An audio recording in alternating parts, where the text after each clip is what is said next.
खाली गाने समूह गान में खाली एक भिन्न प्रदेश शब्द जोड़ देने से एपीओ कर दिया। कल परसों तुम्हारी प्रार्थनाएं किसने बनाई? तुम्हारा समूह गान किसने बनाए? हम कहना चाहते हैं 99% सरकारी स्कूल में बच्चे हमारे पढ़ते हैं। क्या हमारे बाप पता ने प्रार्थनाएं बनाई, समूह गान बनाए? तुम बागर तरह बोल सकते हो समूह गान में, मरु तरह समूह गान में बोल सकते हो। एक शब्द बदल दिया तो तुम्हारे पिछवाड़े में आग लग गई। आने लगे हैं जुलाई के महीने में तो कई लोगों की हालत बहुत पतली हो रही है। और वो क्यों हो रही है? उसके पीछे भी बड़े बड़े कारण हैं। दोस्तों, कई लोग कहते हैं कि ये लोग अपने पैसे से, खुद के खर्चे से एक दिन मानगढ़ पर जुलाई के महीने में क्यों आते हैं? इसके लिए मैं एक बात कहना चाहता हूं। रतलाम झाबुआ से लोग पैदल रुणीजा जाते हैं कि नहीं जाते? जाते हैं? हाँ या ना तो बोलो। उनको आज तक क्या मिला? ठेंगा।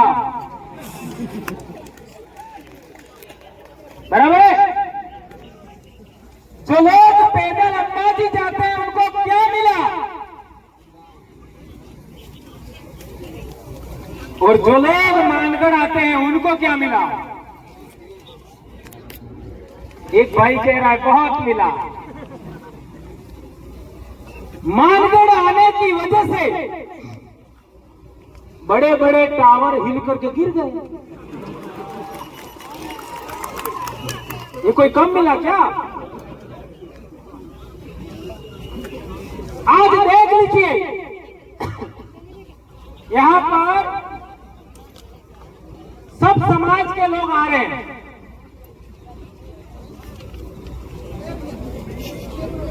कई लोग कहते थे कि आदिवासी परिवार सबसे ज्यादा राजपूतों का विरोधी है।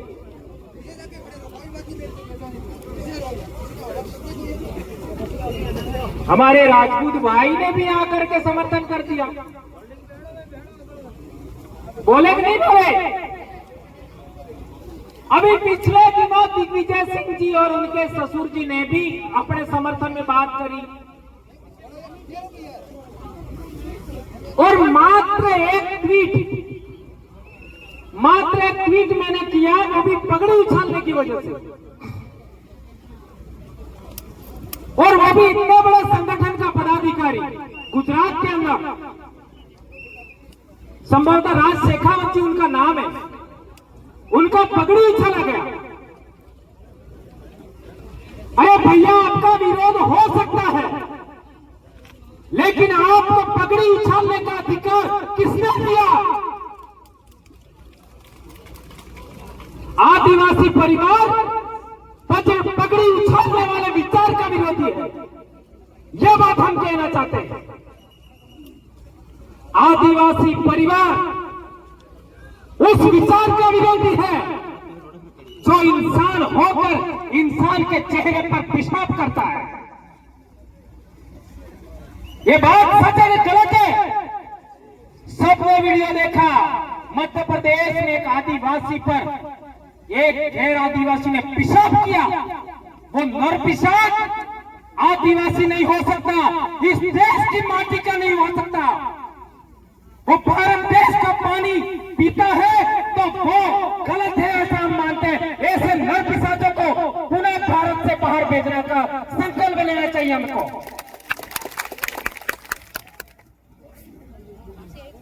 हमारे सिरोही के अंदर कार्तिक भील को मारा गया। आज कितने समय से हमारे लोग सिरोही में धरना दे रहे हैं। कार्तिक भील का परिवार, उस परिवार की बात गहलोत सरकार ने नहीं सुनी। गहलोत सरकार को जाना पड़ा। और तो और जालोर भी हार गए। गहलोत साहब का बेटा। तो मेरे कहने का मतलब यह है, जो जो लोग हमारे विरोध में जाएंगे, बिलोनो हराम है, हारोगा।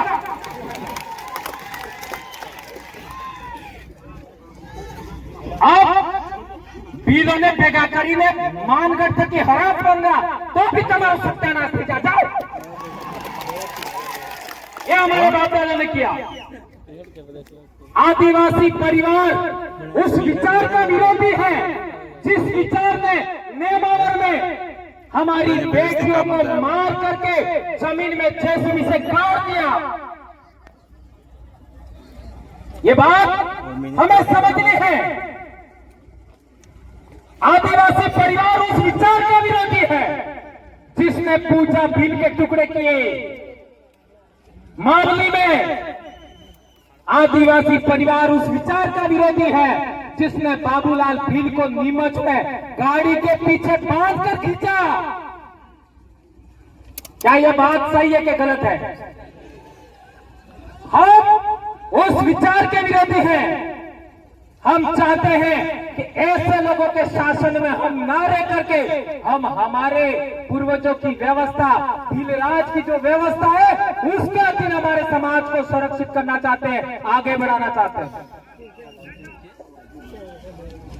अले अपने बाप दादा हा भाई नहीं तो आपो है,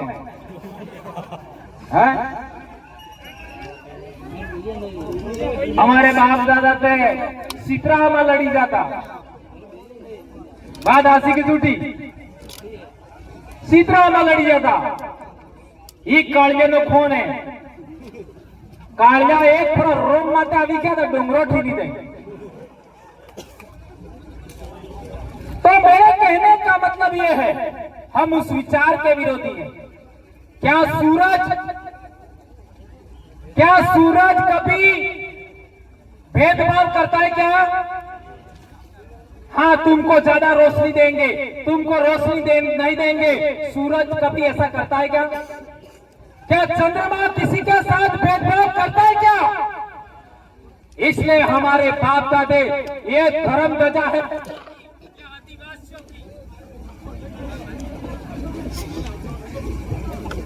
इन्हें तका तो नहीं है। कई लोग कहते हैं कि आदिवासियों की धर्म ध्वजा पर सूरज चांद तारे क्यों है? तो मैं कहना चाहता हूं कि सूरज सबके साथ समान व्यवहार करता है, चंद्रमा सबके साथ समान व्यवहार करता है, तारे सबके साथ समान रोशनी देते हैं। इसलिए हमारी आदिवासियों की धर्म ध्वजा पर सूरज चांद चंद्रमा है। तो कई धर्म वालों ने सूरज अकेला ले लिया कि नहीं ले लिया, और कहते हैं हम बड़े हैं, और अपने आप को कहते हैं हम तो ब्रह्मा के मुंह से पैदा हुए। अटलो झूठू मोड़ा तो की गाड़ी पैदा था लिखा है। अब ये झूठी बातें हमको मनवाने का प्रयास करते हैं, हम क्यों मानेंगे? आज से 2500 साल पहले गौतम बुद्ध ने कहा था, पहले जानो फिर मानो, पहले जानो फिर मानो। हम जांच करेंगे कोई इंसान मुंह से पैदा होता है कि नहीं होता, इसके बाद मानेंगे। कई लोग तो ऐसे भी बोलते हैं, हमारा जज था राजस्थान का, मोर के आंसू से मोरनी गर्भवती होती, ऐसा क्या था? और एक भी आदिवासी इस बात को स्वीकार नहीं कर सकता, क्योंकि वो जंगल में रोज जानता है मुर्गी कैसे गर्भवती होती, मोरनी। अब ऐसी कपड़ी बातें क्यों मानेंगे? यह बात समझने की जरूरत है। हम उस विचार के विरोधी हैं जो पानी पिलाने में भेदभाव करता है, जो खाना खिलाने में भेदभाव करता है, जो साथ बैठने में भेदभाव करता है। मैं आज से सभी राजपूत समाज के आदिवासी भाइयों को कहना चाहता हूं, खाने, बैठने और पानी पीने में भेदभाव त्याग दो। कल से आप यहां आओ, आधे तुम बोला आधे हम बोलते। चलो,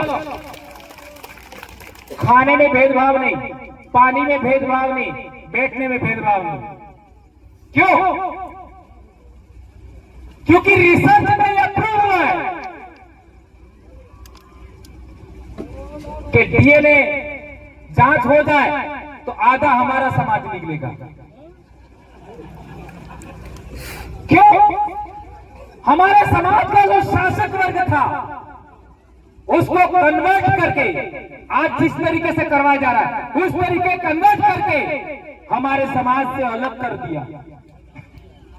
आज हमारे नेता हमारे समाज से अलग करके कन्वर्ट करके अलग किए कि किए, उसी तरीके हुआ है। इसलिए मैं कहना चाहता हूं, गणतंत्र का इतिहास पढ़ो, राजतंत्र का इतिहास पढ़ो तो समझ में आएगा। हमारे पूर्वजों ने राजस्थान में हल्दी घाटी में हमारे राणा प्रताप को साथ दिया। हकीम खां सूर जो मुस्लिम समाज से थे उन्होंने साथ दिया। भीलों ने और हकीम खां सूर ने साथ नहीं दिया होता तो हल्दी घाटी का इतिहास क्या होता? क्या होता? यह सवाल करना पड़ेगा, यह समझना पड़ेगा। इससे आगे बढ़ते हैं। 1544 में सुमेलगिरी का युद्ध हुआ, उसमें अभी हमारे भीलों ने साथ दिया था। खानवा के युद्ध में भी हमारे भीलों ने साथ दिया और हसन का मेवाती ने भी साथ दिया। खानवा के युद्ध में हसन का मेवाती और भीलों ने भी साथ दिया। उससे आगे बढ़ते थे 1178 में मोहम्मद गौरी जो भारत में आया था तो सिरोही में जो युद्ध हुआ आबू के पास, उसमें भी हमारे भीलों ने साथ दिया था। उससे आगे बढ़ो, आज सोमनाथ की बात करो। सोमनाथ में आपका क्या नाम था? गुहिल, नाम दिमाग से हमीर गुहिल, उसको भी हमारे भील गणवीर, क्या नाम था उसका, वेगरा भील ने साथ दिया था। पहले वेगरा भील मरा, तब जाकर के हमीर गोहिल मरा। तब तक उसकी सुरक्षा करते रहे, जब तक अंतिम सांस तक एक भील नहीं मरा तब तक। उससे आगे बढ़ते हो, जब कासिम आया था 712 ईस्वी में, तब भी हमारे पूर्वजों ने साथ दिया था। हमने जो भी आक्रमणकारी बाहर से आया सदा यहाँ के शासक वर्ग का साथ दिया, लेकिन तुमने हमारे साथ क्या किया ये अब कोई रोक नहीं सकता, और भंवरलाल परमार को तो रोका ही नहीं जा सकता। क्यों नहीं रोका जा सकता? मेरे से 7 पीढ़ी मेरे पहले मेरे बाप ने अपने सुराता पाल के एक आदमी को बचाने के लिए, गमेती के परिवार को बचाने के लिए, मारो माँ तो लई लो लेकिन केड़ा रात में छोड़ी दो उनके जी, अपना माथा बलिदान कर दिया। लेकिन पाल सुराता के गमेती का बीज जिसका नाम केला रात था उसको बचा लिया। उसी केला रात में 3 या 4 पीढ़ी बाद वाला रात नाम का गमेती हुआ। उस वाला रात के घर में ही गोविंद गुरु को शरण दिया था पाल सुराता के लोगों ने। ये बात हमें जानना पड़ेगा। तो संत गोविंद गुरु महाराज का जो विचार है वो आगे बढ़ा है, उसको सभी लोग नमन करते हैं। तो आप लोगों को बेरसा, बांसिया और सुराता के त्याग बलिदान को कभी भूलना नहीं चाहिए। हम उस विरासत के लोग हैं। तुम क्या समझाओगे हमको? उस डीएनए के बच्चे हैं हम, उस पाल के बच्चे हैं हम। कई लोग हमारा विरोध करते हैं। ऐसे वर्ण संकरों को मैं कहना चाहता हूं, थोड़ा सा अपने बाप दादाओं का इतिहास समझो और इतिहास समझ करके बात करो। ये कारवा ऐसे खड़ा नहीं हो गया। ये लोग भंवरलाल परमार के लिए नहीं आ रहे, ये लोग कांतिलाल रोग के लिए नहीं आ रहे, ये लोग राजकुमार रोग के लिए नहीं आ रहे, ये लोग अन्य दूसरे साथी हैं उनके लिए नहीं आ रहे। ये बात हमें समझना पड़ेगा, अन्यथा हम अपने आप को महान पुरुष मान बैठेंगे और दूसरे लोग कुछ नहीं रहेंगे। हमारे मुंह से जो सच्ची बातें निकलती है, हम जो सही बातें बताते हैं, उसके लिए ये लोग आ रहे हैं। क्या ये बात सही है गलत है? कौन कौन इस बात का समर्थन करता है? इसलिए किसी को मुगालते में नहीं रहना है। मैं एक बार पुनः कहना चाहता हूं, आदिवासी परिवार को मानने वाले सभी लोगों को हमें सच ही बोलना है, सच के अलावा कुछ नहीं बोलना है, चाहे कुछ भी हो जाए। कल परसों मेरे भाई को खाली गाने समूह गान में खाली भिन्न प्रदेश शब्द जोड़ देने से एपीओ कर दिया। कल परसों तुम्हारी प्रार्थनाएं किसने बनाई? तुम्हारा समूह गान किसने बनाए? हम कहना चाहते हैं 99% सरकारी स्कूल में बच्चे हमारे पढ़ते हैं। क्या हमारे बाप दादा ने प्रार्थनाएं बनाई, समूह गान बनाए? तुम बागर धरा बोल सकते हो समूह गान में, मरु धरा समूह गान में बोल सकते हो। एक शब्द बदल दिया तो तुम्हारे पिछवाड़े में आग लग गई।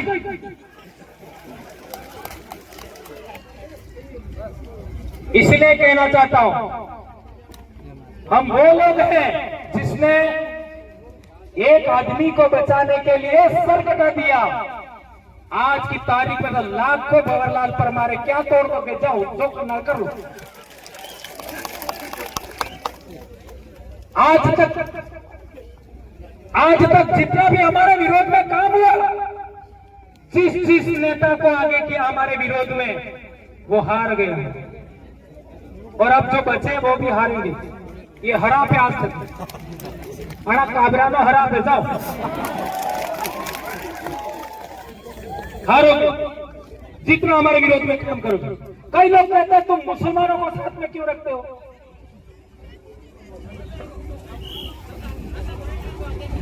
मैं उनको आज जवाब देना चाहता हूं। मुसलमानों ने आरक्षण का कभी विरोध किया? बताओ, एक आदमी खड़ा होकर बताओ, मुसलमानों ने कभी आरक्षण का विरोध किया? आरक्षण का विरोध करता कौन है? फिर कह रहे मत बोलो है? क्या मुसलमान की तीन आंखें क्या है? क्या मुसलमान इंसान नहीं है क्या? बिल प्रदेश में मुसलमानों को लाया कौन? यही लाए जो अभी कह रहे हो, यही लाए। किसके विरोध में लाए? हमारे विरोध में। हम यहाँ के राजा थे, हम यहाँ के मालिक थे। हम लोगों को रोकने के लिए हमारे लोगों के विरोध में गुजरात से ये उठा के लाए। आज कह रहे मुसलमान ऐसा कर रहे हैं, वैसा कर रहे हैं। अरे उस समय क्यों लाए? ये सवाल करना पड़ेगा नहीं? कई लोग कहते हैं ओबीसी को क्यों लाते हो? क्यों भाई? ओबीसी लोगों ने कब विरोध किया हमारा? सारे ओबीसी ने कभी विरोध नहीं किया, कुछ एक ओबीसी ने विरोध किया होगा। कई लोग तो हमारा सपोर्ट करते हैं। क्यों नहीं आना चाहिए? एससी समाज हमारे साथ क्यों नहीं आना चाहिए? हमारे छावनी मंदिर पर भी हमारे बेड़सा ठाकुर के परिवार का एक मार साहब है जिन्होंने हमको भी पढ़ाया था, वो भी बोले थे कि नहीं भाई लोगों, ठाकुर समाज के हमारे बेड़सा के छावनी मंदिर पर उन्होंने भी मंच में आज बोलूंगा ही बोलूंगा, और वो बोले। आज भी हमारा एक भाई बोला, पहले भी साथियों ने बोला है। लेकिन तुम लोग छुआछूत भी करोगे हमारे साथ, खाट पर बैठने नहीं दोगे हमको, पानी पीने में भेदभाव करोगे, खाना खाने में भेदभाव करोगे, साथ बैठने में भेदभाव करोगे तो हम तुम्हारा विरोध करेंगे। हम विचार विरोधी है, व्यक्ति विरोधी नहीं। ये बात सबके दिमाग में क्लियर हो जाए। जितने भी लोग हमारे साथ चल रहे हैं उनको ये बात स्वीकार करनी है, चाहे यह मीडिया के लोग हो, चाहे पुलिस प्रशासन के लोग हो, आईबी सीबीआई के लोग हो, सबसे कहना चाहते हैं हम लोग विचार विरोधी है, व्यक्ति विरोधी नहीं है। ये पॉइंट नोट किया जाए। और एक दूसरी बात, कई लोग कहते हैं कि नशा बंद करो, दारू पी रहे लोग और दारू पी करके लोग ये करते वो करते, उनको रोको। मैं उदयपुर ही नहीं, इस पूरे अनुसूचित क्षेत्र के सभी प्रशासनिक अधिकारियों से, कलेक्टर, एसडीएम, तहसीलदार, विकास अधिकारी, एसपी, थानेदार, सबसे पूछना चाहता हूं कि जितना भी अवैध शराब की दुकानें हैं कल बंद कर दीजिए, उसके बाद एक भी कट्टा नहीं कटेगी। अवैध शराब कौन बेचता है इनको पता है। अवैध शराब की दुकानें हैं वो बंद हो जाए तो ये सब समस्याएं खत्म हो सकती हैं। क्या ये प्रस्ताव पास होना चाहिए? ये जितने भी मीडिया के भाई इस फोटो को वो करो दो हाथ से। आज मानगढ़ से हमारे गांव पे तो 300 साल से ये मांग चली आ रही है कि आदिवासी बेल्ट में शराब नहीं बिकनी चाहिए। पुलिस प्रशासन के लोग देखो, मीडिया के लोग देखो, आईपीसी के लोग देखो, अधिकारियों देखो, हम चाहते हैं आदिवासी बेल्ट में एक बोतल दारू नहीं बिकनी चाहिए। ये प्रस्ताव पास होना चाहिए आज के दिन में। 300 साल की हमारी मांग है। एक और बात, हमारे कोटड़ा से जहां जनजाति मंत्री आते हैं वहां लड़कियां बेच रहे लोग, ऐसा अखबार में आया था। सही है गलत है? तो ये लड़कियां बिक रही है, उसका कारण क्या है? लड़के भी बिक रहे, मानव तस्करी हो रही है। ये भाई रमेश भाई कह रहे पेट में भी बिक रहा है। ये बच्चा मानव तस्करी हो रही है। तुमने 75 साल में क्या किया ये हम पूछना चाहते हैं। इंसान बिक रहे हैं, बेटियां बिक रही है, बेटे बिक रहे हैं, मानव तस्करी हो रही है। तुमने क्या किया आज तक बताओ? तुम बजट की बात करते हो, बजट कौन खाता हमको बता दिए क्या? पिछले 2 साल पहले आपका उदयपुर में एक बड़ी अधिकारी ने जनजाति बजट का क्या किया था पता नहीं है सबको? अखबार में छप के आया था, मध्य प्रदेश में भी छप के आया, ये हमको पता है। ये रोकना चाहिए। अनुसूचित क्षेत्र की जमीन सरकार भी नहीं खरीद सकती है, सुप्रीम कोर्ट का जजमेंट है। गैर आदिवासी नहीं खरीद सकता, ये सुप्रीम कोर्ट का जमीन है। ये गुजरात में केवड़िया में सारे आदिवासियों की जमीन ले ली, वो किसके आधार पर ली? किस कानून के तहत ली? सुप्रीम कोर्ट का जजमेंट अपने आप में कानून होता है, उसका पालना नहीं हुआ गुजरात में, और केवड़िया में आदिवासियों की जमीन ले ली। अभी हमारा छोटी सरवन में पावर प्लांट के नाम पर जबरन आदिवासियों को विस्थापित किया जा रहा है, जबकि आदिवासी की जमीन कोई ले नहीं सकता। तो ये उल्लंघन क्यों हो रहा है, ये पूछने का अधिकार नहीं है क्या हमको? अभी केला मेला और दाता वनखंड की जमीन पीपलखुट की सोने की खदान की नीलामी करने वाले, हम जंगल में लकड़ी काटते तुम डंडा मारते हो, पत्तियां तोड़ते हो तो तुम हमारे ऊपर डंडा मारते हो, जंगल में हम बच जाए तो तुम हमारा जेसीबी से हमारा घर उखाड़ देते हो, और जंगल की जमीन तुम नीलाम कर देते हो गैर आदिवासी कंपनियों को। क्या ये हम स्वीकार करेंगे? ये कंपनियां पहले हैं कि आदिवासी पहले? सरकार में बैठा शासक वर्ग पहले कि आदिवासी पहले? धर्म पहले का आदिवासी पहले? भगवान पहले का आदिवासी पहले? क्या बात कर, इतने समझदार हो गए? गजब हो गए। यही है आदिवासियत। आदिवासी पहले आए धरती पर, इसके बाद भगवान आया। आदिवासी पहले आया धरती पर, फिर धर्म आया। आदिवासी पहले आया इस धरती पर, इसके बाद राज व्यवस्था आई। आदिवासी पहले आया इस धरती पर, इसके बाद में आपका लोकतंत्र आया। और लोकतंत्र आदिवासियों की देन है। और संविधान सभा में जयपाल सिंह मुंडा ने कहा था, तुम हमको लोकतंत्र क्या सिखाओगे?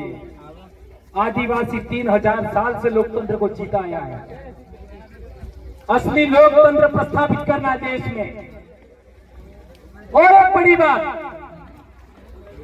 आपका घाटोल में जगपुरा और फुकिया में उन्होंने सोने की खदानें निलंबित कर नीलामी कर किया कि नहीं किया?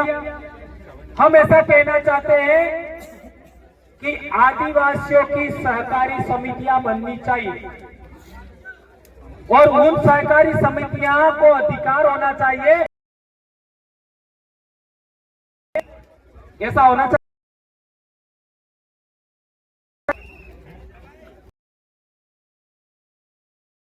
पैदा होता है कि सहकारी समिति खोदना है, सोना निकालना है और बेचना है, लेकिन खोदने के लिए मशीन भी चाहिए। कैसे खोदेंगे? तो उसके लिए कहना चाहते हैं, हमारे आदिवासी बेल्ट में जितनी भी बैंकें हैं, उन बैंक के आदिवासियों को लोन दे और कलेक्टर के नेतृत्व में सहकारिया समितियां हैं, सहकारी समितियां वो सोने का खनन करे। ऐसा होना चाहिए कि नहीं? हाँ, जो साथी जा रहे हो वो सीधे नहीं उतरना, रोड टू रोड चलना, किसी का भी कोई नुकसान नहीं होना चाहिए। हाँ, पहाड़ से सीधा नहीं उतरना। ये बहुत अहम बात बता रहा हूं मैं, याद रखना। सहकारी समितियां सोने का खदान